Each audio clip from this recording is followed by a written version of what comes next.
Welcome, Totem Pole Nation. It's LAMBO'S Sports presented by Satellite Sports Network. We're going to be talking about the Florida Gators. All right, we're going to be talking about, the supposedly SEC team that hadn't been relevant since the Tim Tebow days. They're in a second-year head coach of Billy Napier, who was very successful at the University of Louisiana. He was hired last year as the head coach.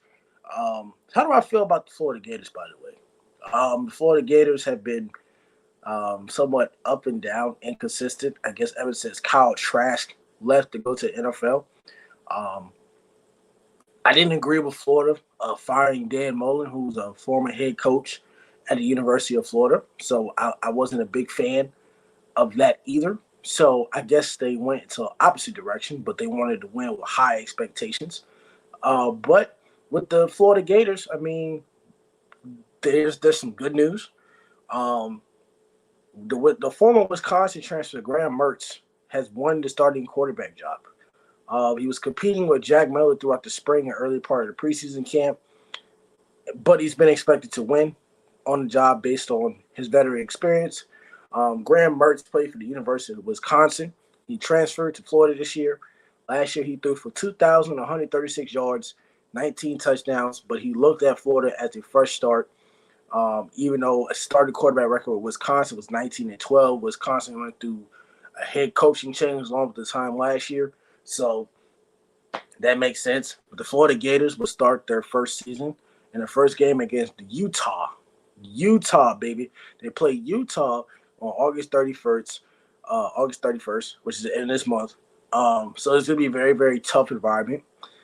So Graham Mertz has a lot of high expectations on him. He plans on replacing Anthony Richardson, who was the fourth-round draft pick to the Indianapolis Colts.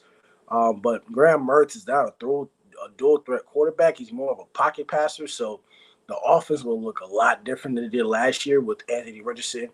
I'm not sure if he's a Kyle Trask guy when Dan Mullen was the former head coach, so we'll see how that goes. But also, the Florida Gators have a lot of injuries as well. The defensive end, Justice Boone, tore his ACL after celebrating in practice. So that doesn't help. He was going to start in the defensive end, but he's going to have surgery the next 2 weeks. How do I feel about the Florida Gators? They went in the backward direction. I didn't agree on firing Dan Mullen. I think he was a very good, consistent coach. The last time the Florida Gators went to the SEC Championship was in 2020, I think, COVID year against Alabama. They were very, very good team. Last year, or the year before last year, before he got fired, they struggled and whatnot. So Florida had his first losing season in probably forever. Last year they went 6-7 under Billy Napier, his first year as head coach. I'm not really impressed with Florida. I mean, just looking based off their talent and whatnot, I'm just not really confident in the Florida Gators. Florida Gators are testing their offensive line. I don't think their offensive line is that good either. They should have some good receivers. You got Jaquan Frazier's, who is a junior. You have a running back, Montrell Johnson Jr., who's also a junior as well. Caleb Douglas is a sophomore, so I guess he should bring high expectations to the team. I'm just not sure what Florida's going to bring to the table with a new offense, but those are the three guys I'm going to mention that might, carry the load of the team. But as far as Billy Napier, is he the correct head coach for the University of Florida? We'll have to see how that goes because in the college football, they fired coaches pretty quickly as well. And I get the reason for moving on from Dan Mullen to Billy Napier is, you want to win, a championship, but I don't see, how you're going to win a championship with him as well. So I'm just not sure what the Florida Gators are doing. I'm not really excited about the Florida Gators. I mean, I think they're going to be the bottom of the SEC. You got Tennessee up there. You got Alabama. You got Georgia. You got Texas A&M that's probably better than Florida, and I'm not sold on Florida. I don't think Florida will win any games this year. Not any games. I don't think Florida's going to win more than 6-7 games this year. I think Florida's going to have a mediocre record. Florida will go 7-5 this year, just based on, a lot of things.